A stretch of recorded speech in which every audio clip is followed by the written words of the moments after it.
చిట్యాల మండలంలోని నవాపేట గ్రామంలో జాతీయ ఉపాధి హామీ పనులలో 18 లక్షల అవినీతి జరిగిందని అధికారులకు గత నెల కింద కంప్లైంట్ చేసినా ఇప్పటి వరకు అధికారులు పట్టించుకోవడం లేదని గ్రామస్తులు ఆగ్రహం వ్యక్తం చేశారు. ఉపాధి హామీ జరిగే ప్రదేశాల్లో పనిచేస్తున్నా సరైన వసతి లేక ఇబ్బంది పడుతున్నామని ఉపాధి హామీ కూలీలు ఆవేదన వ్యక్తం చేశారు. సరైన నీళ్లు, టెంటు, మెడికల్ కిట్టు లేదని ఆగ్రహం వ్యక్తం చేశారు. మండలంలో అధికారుల పర్యవేక్షణ లోపం ఉందని వెంటనే విధుల్లో నిర్లక్ష్యం వహించే వారిని సస్పెండ్ చేయాలని ఆగ్రహం వ్యక్తం చేశారు. ఈ యొక్క జాతీయ ఉపాధి హామీ పథకంలో చాలామంది వృద్ధులు మరియు మహిళలు చాలామంది పనిచేస్తున్నారు. ఈ పనిచేసే ప్లేస్లో కనీస వసతులు నీటి సదుపాయం కానీ మరి ఒక టెంట్ సదుపాయం కానీ ఫస్ట్ ఎయిడ్ కిట్ లాంటి ఎలాంటి చిన్న చిన్న అవసరాలకు సంబంధించి ఎలాంటి అవసరాలకు సంబంధించిన లేవు. చాలా మందికి ఇక్కడ దెబ్బలు తగులుతున్నాయి. వాటికి ఫస్ట్ ఎయిడ్ కిట్ వాటికి సంబంధించి లేవు. కనీస వేతనం రోజువారీ కూలి కూడా ఇక్కడ గిట్టలేదు. పనిచేస్తున్నారు ఎండలో, కానీ రోజువారీ కూలి కూడా గిట్టడం లేదు. ఎండలో పొద్దున 7-8 గంటలకు వస్తున్నారు. అటెండెన్స్ అయిపోయి వెళ్ళేసరికి 10-11 అవుతుంది. ఈ ఎండలో చేస్తున్నారు, అయినా కనీస కూలి గిట్టడం లేదు. దీనిపై మరి అధికారులు, పై అధికారులు కానీ వాళ్ళు ఉన్నత అధికారులు చర్య తీసుకోవాల్సిందిగా కోరుకుంటున్నాం. మరియు అటెండెన్స్ అనేది రాని వారికి, ఇళ్లలో ఉన్న వారికి అటెండెన్స్ పడుతుంది. దీనిపై తక్షణ చర్య తీసుకోవాలి. ఉపాధి హామీ పనిచేస్తున్న వారికి డబ్బులు తక్కువ పడుతున్నాయని, పని లేని ఉద్యోగస్తులకు ఎక్కువ డబ్బులు పడుతున్నాయని కూలీలు ఆవేదన వ్యక్తం చేశారు. చేసిన పనికి వారానికి డబ్బులు పడాల్సింది పోయి ఇప్పటి వరకు డబ్బులు పడలేదని వారు ఆగ్రహం వ్యక్తం చేశారు.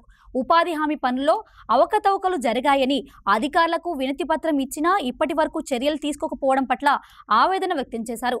అవినీతిపైన విచారణ జరిపి అర్హులకు న్యాయం చేయాలని ఉపాధి హామీ కూలీలు కోరుతున్నారు.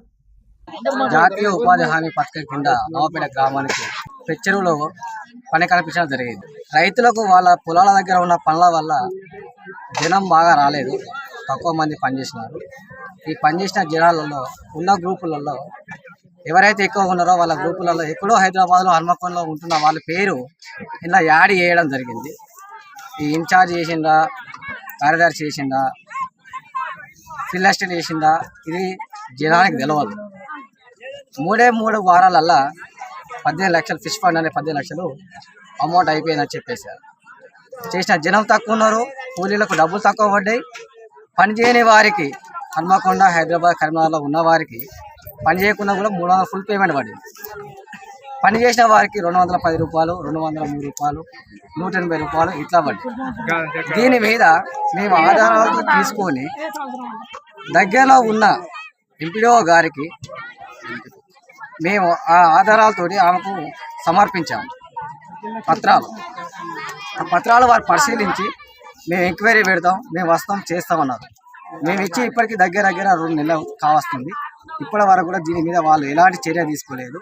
దీనిపైన అధికారులు ఏం చెలాయిస్తున్నారో, గ్రామంలో నుండి ఏమన్నా ప్రెషర్ పోతుందో మాకైతే ఏమర్థం అవుతుంది. కానీ తక్షణమే ఈ ఈజీఎస్ మీద జరిగిన ఫ్రాడ్ మీద చర్య తీసుకోవాలని కోరుతున్నాను.